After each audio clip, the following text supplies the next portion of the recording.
What's going on, everybody? I'm Anthony Vincent, and I'm the voice of 10-Second Songs. Right now, we're here at the CBGB set in the YouTube space in New York, New York, and we're joined with none other than Papa Roach. Guys, give it up for Papa Roach right here.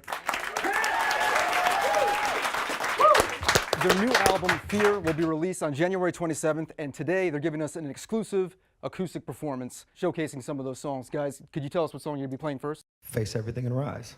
All right, cool. So here we go. Let's kick it off. I hope you guys like it.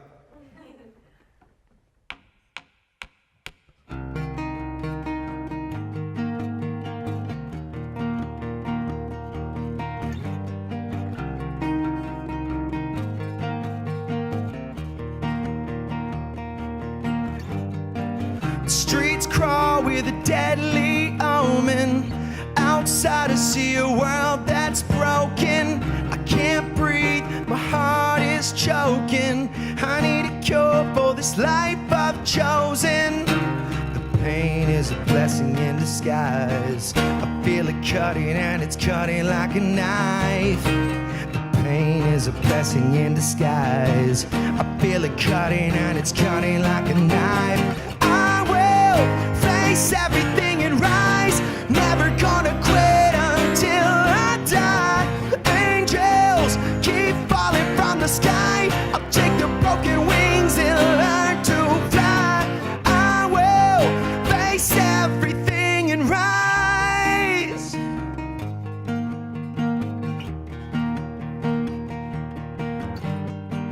The earth shakes and the city's burning, but it feels like the tide is turning. Life hurts and there's no warning. Lightning strikes, my heart is storming. The rain is a blessing in disguise. The flood's coming and it's drowning all the lies. The rain is a blessing in disguise. The flood's coming and it's drowning all the lies. I will face everything and rise. Never gonna quit until I die. Angels keep falling from the sky. I'll take the broken wings and learn to fly.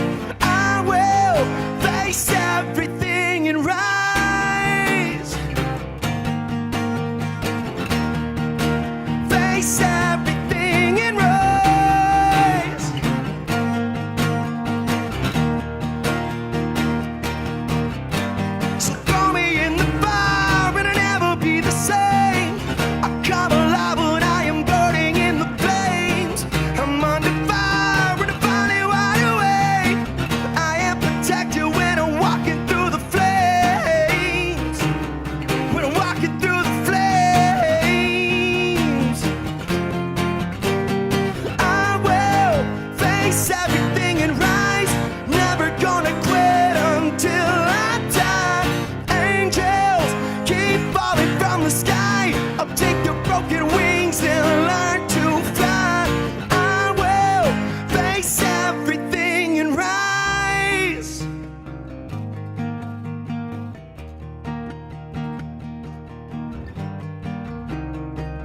Feels good, man. That sounds good.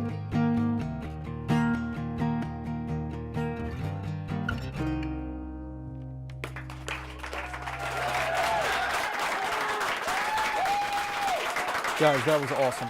So we're going to get into a Q&A right now from Twitter and Facebook. But first, I'm going to ask the first question.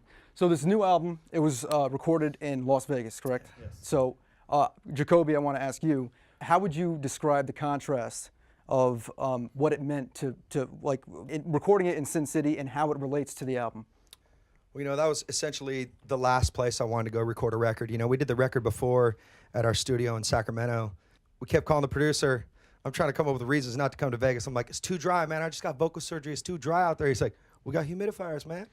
I'm like, you know, and everybody else in the band was down to go to Vegas. I was just kind of the last one that wasn't wanting to go. And, you know, I've been clean for almost a couple years at that point, and you know, it was just like, man, I gotta go to Vegas and make a record, like that of all places, you know. And I guess like me kind of facing that fear of going to the place of like some of my worst decision making in my life and going to Las Vegas and coming out on the other side like a stronger person, you know. It was just like, it was a crazy experience for me, you know what I'm saying? And being in that city made us more focused on our record than we ever have been before. Out of any record we've ever recorded, you know, the city with the most distractions was the city that we were most focused in. I really don't think that we could have made the same record if we didn't go there. You know what I'm saying? Because it was just something magic was happening there, and it gave us a savage beast of a record. So we're very happy we went there. I believe this is from Facebook. Tanya Beers asks, what Papa Roach song is most gut-wrenching emotionally for you to perform, and why? On this record in particular, a track called Gravity for me, because it was just like, I just laid it all out there, and it really doesn't paint myself in a very nice picture. It speaks of my failures as a husband, you know, and as a friend. I feel that when I tap into that stuff and make myself vulnerable and open, it's when we connect deepest, you know, on the deepest levels with our fans. It's just trippy how, like, if you're just brutally honest about what you're going through, instead of putting up a front, you'll find that you're not alone in what you're suffering with or what you're going through or what you're dealing with, you know. So it definitely, that track really humanizes me in a not so fantastic light. All right, so we got a question right now from Taylor. Where is she? Taylor, okay. Hello. Hi, Taylor. Go ahead. If you guys had to choose just one song, it doesn't have to be your song, that's the most inspirational to you, which song would you choose and why? Man, one song. First thing that comes to my mind is I always hear certain Bob Marley songs that they just speak to the whole world, and they speak to me, and they always make me feel better. Like, I could pick a lot of different Bob Marley songs, but just any one of us. Trying to pick one is really hard. Yeah, how do you pick your favorite Bob Marley song? It's nearly impossible. Oh, man. You don't want to shoot the sheriff, you know what I'm saying? No, Like that. that's not that one. But. I'll go ahead and say Money, Pink Floyd. Oh, that's a good one. Okay. We'll stick with that right. one. That's good. I'm good with that. I'll second his answer. Okay. So Courtney Eisenhart, I think this is from Facebook. She goes, I named my daughter Jocelyn Cosette Shaddix Thompson, pre-married name. Does it freak you out when people honor you like that? It is a trip when you meet people that I named my baby after you, or we met two girls in a meet and greet, and they named their dogs. One named Shaddix, and then the other dog after my son Brixton. So I have a dog named Brixton and a dog named Shaddix. Hey, As long as your baby's cute, you can name him after me. If he's ugly, don't name him Kobe. Sorry.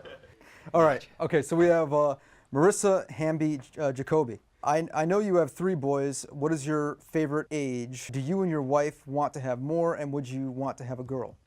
I thought you were going to ask me which one was my favorite kid. That would be... Because I have one. Just kidding. Yeah. Oh, man. Yeah, I got 3 lovely little boys. I got Mikhail's 12, Jagger's 10, Brixton is, I think, like 17 or 18 months.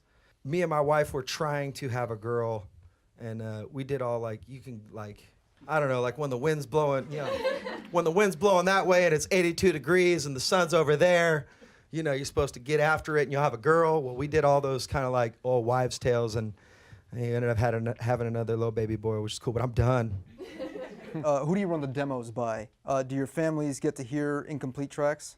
I always play stuff for my wife and see what she said, just because she's from a completely different perspective. So if she likes something, I'm like, okay, cool. That, you know, at least I know. I know it's good when I'll be working on something, a melody, or, you know, I'm playing one of the songs back and I'll hear Jagger, he's like my middle son, he's like all musical. If I hear him later in the day kind of humming it, I'm like, all right, he caught that. Like, you know, instead of like, what do you think?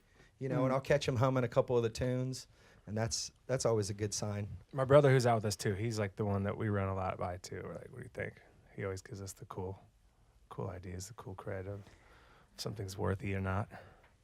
That was Papa Roach. The new album Fear is out right now. If you want to check out the other 2 performances and the Q&A segments, you can click right here for that. And to subscribe to the 11/7 music channel, click here.